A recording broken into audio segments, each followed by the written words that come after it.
What's going on? It's your girl Fathom DJ here. I'm going to just get straight to the point. We got a lot of people who are venturing off into hobby / new territory, and I think that's very fine. But what I do want to suggest is that you find a mentor or find somebody who may have a little more information about what you're stepping off into before you do it. Chicago has We Breed DJs.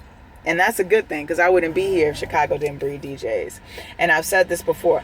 The unfortunate thing about it is we breed DJs who are, and I don't really want to define success for anyone, because success is what you make it. It's not based on what you achieve financially or in terms of popularity or socially or any of those things. But what I want to do is to raise the levels of possibilities for those who will come after. What I will say as a disclaimer is becoming cognizant of how things really work as a DJ is something that I have changed my mind about. And that is something that, based on the conversation I had the other day, needs to be addressed, because you have to change your mind about how you're going to proceed in anything that you do, but specifically as it relates to DJing, because a lot of people in Chicago have jobs and they're just DJing for popularity, for hobby sake, or just to have something to do, to be social, what have you. And I think that's perfectly fine. The issue is that because you have a job, you might be accepting gigs and not getting paid what you need to be paid. And what happens when you do that is you lessen the possibilities for someone who comes in behind you. And if I have to be specific or give you a better example, what I will say is, say for instance, you take an opportunity, and because it's a cool place to work, you accept whatever it is that they offer you in terms of pay. You have to consider what you're investing. And some people don't see controllers and equipment as investments, and I don't know how that works. When you purchase music and you're formatting for sets, you need to consider how much money you've spent buying music for these events. Now, if you see it as a hobby, you just purchasing music because you like music, and then you end up DJing, and so it's not kind of so specific. But now is when you get specific, because we got people who are accepting gigs who are getting paid peanuts, and then a professional DJ or someone who is coming into it and wants to make sure that they're compensated properly has to try to fight for what their fee should be based on whatever you left behind. And this, like I said, is something that has to come from a space of intent and understanding. And what I'll say is, and I won't say because we do have Scratch Academy here, we do have DJ classes at Columbia College and a bunch of other places, but most people are falling into the DJ game based on just buying a controller or having stuff at home or being exposed by someone else. And the questions or the concepts of things that need to be asked in order to make sure that they're getting what they deserve out of it, and making sure that they are following some kind of, there is, as I understand, based on the way that I got into it, there is no specific how much should I charge, what should I be expecting to do in terms of work. There are no specifics. And there are a lot of other things now that go into being a DJ, like the expectation that you're going to promote your events and that you're going to bring people to these venues. That's promoting. That is a promoter's job. Now, we are all just doing that because some of us are doing it because we're bragging, because we have these gigs, or because we want people to come out and support us. But those are two separate jobs. And because those are two separate jobs, we really have to be more definitive about what we're expected to do and what we're getting paid to do it. What you're throwing in to the mix and what you're expecting to get out of it.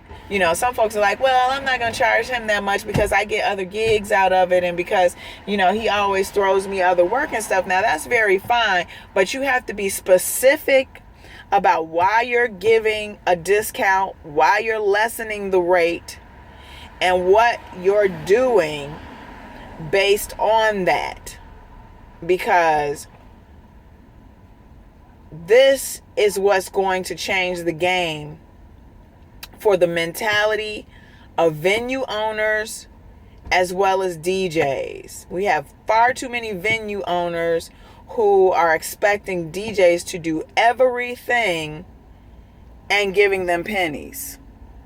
And this is part of the reason why you don't find a Fathom DJ on the streets of Chicago and venues that much, because I have a problem with the rate. I'm just going to keep it 100. I've learned a lot. I've had people who have worked with me because they liked me. I've had people who've worked with me because they saw my machine and they wanted opportunities. Some people got paid. Some people did not get paid. I took a lot of risks, though, for myself as well as my brand, and to try to get concepts off the ground. And I'm grateful for those people who came and worked with me. The unfortunate thing about it, though, is that I wasn't as savvy as I could have been. I wasn't as business minded as I should have been, in terms of going in and understanding everything that needs to be known about how these venues work and how promoters work and how, all of the ins and outs of the game in terms of venues and alcohol and things of that nature. And so a lot of things that I know now have made me even more protective in terms of doing things, and made me more wise in terms of how I want things to go down. And then, of course, getting exposed to opportunities in other places and being booked and flown out, you get an opportunity to see better how it's supposed to work. So in essence, I'm becoming a better business person, and hopefully soon a better big sister, as well as a better mentor for someone who needs to talk about how it should work, how it can work. Conversation with the DJ that I had the other day was just kind of like, well, I don't have to do that because I got a regular job, and I got a controller, so I really don't care what they pay me. And I didn't pay that much for the controller, and all of this random. You're not even thinking about your business, and you most certainly aren't thinking about my business and all of these other people who may come in behind you and who might have to turn down gigs because you've screwed up the concept of how it should work, how equally it should work.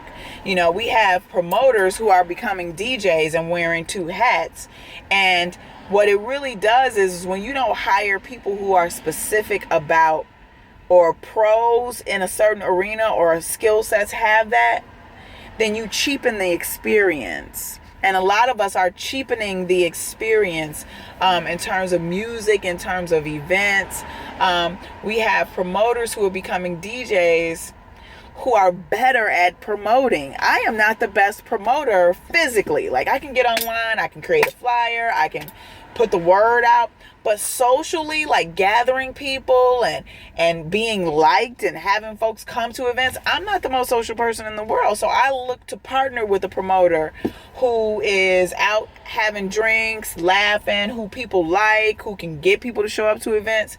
I don't need that promoter becoming a DJ, because this is about employment, and I would like to employ people. I would like to employ people and pay them. I would like some kind of transparency about the concepts of the things that I'm doing and undertaking with people when I work with them. And I want them to be encouraged and inspired to do even more. And that is part and partial to why I am feverish about learning and using discernment in order to better the playing field, in order to better my possibilities and opportunities, as well as presenting those to other people. because that's what's going to be game changing for us in terms of having respect as DJ slash entrepreneurs, as well as legacy, which is important because we breed DJs, but we don't necessarily breed success and abundance for DJs, but also giving entrepreneurship and giving people in the city the idea of what it really takes. What it really takes. When you fill out a questionnaire from a DJ who breaks down everything that they need and require to do an event, then you get an opportunity to really understand someone has to lift the equipment up the stairs. This insurance covers the equipment that I have to bring out. The concept of what that equipment is. The concept of your request via playlist, and the fact that I may have to purchase those songs if you don't have them, and how we're going to procure this information is incredibly important. This could go on and on and on, but ideally I would like for more people who are DJing or considering DJing to really think about the concept of what you're getting involved in and doing some real research and creating some dialogue with people who have done it before you, and not just one, but a few options, so that you get a little bit more of an understanding based on others' experiences, so that you know how to get in the game and how it can work and be a positive thing for you. And of course, it's not just DJing. This is about entrepreneurship. It's about creating opportunities. And again, as I said before, creating employment. So anyway, I know it's long, but that's what my thought is for today. So the idea is to become a little more vested in researching, become a little more interested in getting information before you go and take a job from someone, before you go and accept a fee that is subpar, just because you want to make some extra money, or just because it's a cool place to work. Really sitting and going through the process of creating some kind of business regime for yourself, so that when you get these opportunities, it is pretty much cut out, clear, and understood exactly what you're bringing to the table, and exactly what your expectations of whomever's booking you will be, and their expectations of you being met based on them booking you, and them understanding why you're charging what you charge, and making sure that you're both satisfied with the end result. So that's it. That's what's up with Fathom DJ for today. Cosmic kisses and well wishes to you and yours, and I will talk to you soon. Space.